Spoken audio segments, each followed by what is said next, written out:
نو سوچ د آخرت پکار دی، د مرګ پکار دی، توخه آخرت له جمع کول غواړي. او کله چې علي بن ابي طالب رضی الله عنه یو پیر د مقبرې ته ووتو، نو دا ملګري ورسره ولاړو او په دې مقبره کې شور شغرب نو ټول هر څه غلي په مقبرو کې، که چېرته تاسو تللي تاسو ته هم پته.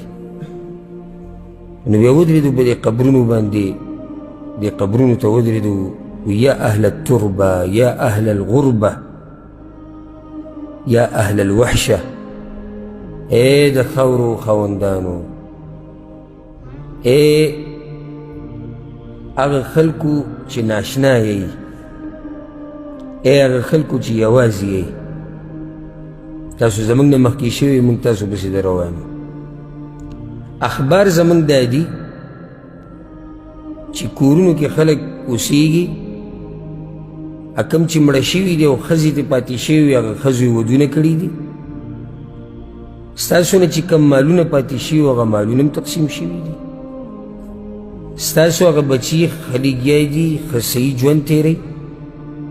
ستاسو هغه کورونه آباد دي، نور خلک پکې اوسېږي، ښه د هغوی دي او هغوی خپله خبر روانه کړې ده. هذا خبر ما عندنا، دا زمونږ اخبار دي چې موږ سره دي. فما خبر ما عندكم، و تاسو څه وایئ؟ تاسو هم څه ووایئ که نه؟ خو مړي کله خبرې کولی شي، بلکې ده دا خبرې اورېدم نه، خو دا خبره د صرف د څه لپاره وکړه؟ ملګرو ته د عبرت دپاره. ورته یې ویې به یې دې ملګرو ته وکتو، اما لو اذن لهم فی الکلام، که چېرته دوی ته د خبرو اجازت د الله له طرف نه میلاو شوی وی، نو دوی به یو خبره کولی، وتزودوا فإن خیر الزاد التقوى. نو دوی موږ ته دا ویلی چې ټولې خبرې پرېږدئ، خو دا سفر ډېر اوږد دی، توښه ځان سره راوړئ، او غوره توښه ځان سره تقوا توښه راوړئ. او ځکه یو شاعر دا خبره کړې ده، تزود للذي لا بد منه فإن الموت ميقات العباد. هغه مرګ چې کوم را روان دی او نیټه مقرره ده، د هغې دپاره توښه تیاره کړه. سبحان الله، دومره ناشنا خبره یې کړې ده که نه، دومره ناشنا. وی اترضى ان تكون رفيق قوم لهم زاد وانت بغیر زاد. ستا دا خوښه ده چې ته د داسې قوم ملګری شي چې هغوی ځان سره ګټې ګټې توښې راګستې او ته بې توښې په سفر باندې وتې. ستا دا خوښه ده چې تا به قبر کې کېږي او دا خلک په دې قبرونو کې ورته انعامات د الله له طرف نه میلاویږي او جنتونو ته ورننوځي او خوشحالیانې، او ته قبر کې چې کېږي تا سره سنۍ ده، ستا خوښه ده. نو مرګ، د مرګ دا خبره ډېره لویه خبره ده، او زه دلته د مرګ خبره نه کوم، خو دا صرف د بیان دوه حصې دي. یوه حصه دا شوه چې د مرګ له تیاری پکار دی، دا په موږ ټولو باندې را روان دی، په ټولو باندې دا مرګ را روان دی.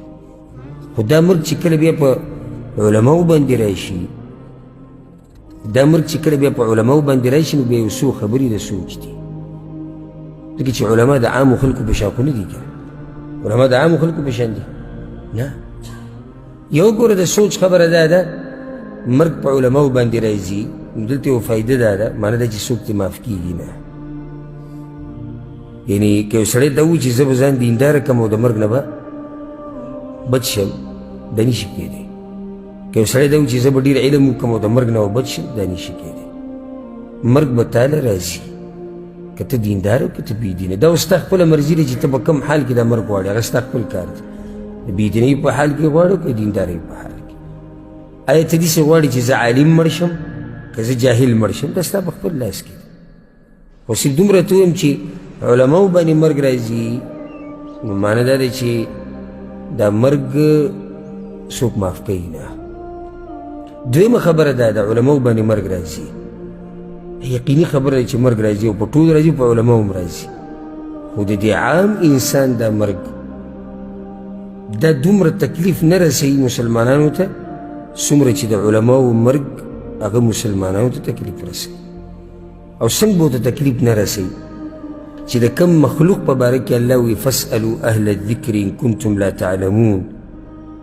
که چېرته تاسو ته د یو مسلې پته نه وي نو د دې علم د خاوندانو نه تپوس کوئ قرآن او حدیث باندې چې پوه وي د هغوی نه تپوس کوئ نو چې دوی باندې مرګ راشي دا د غم خبر نه دی هغه انسان باندې مرګ راشي چې الله تا ته ویلي دي چې کله تا ته پته نه وي دته واپس کېږه او په ده مرګ راشي او ته د هغه ځای له ورشې د هغه ځای خالي پروت وي دا د غم خبر نه دی هغه انسانان چې د هغوی په باره کې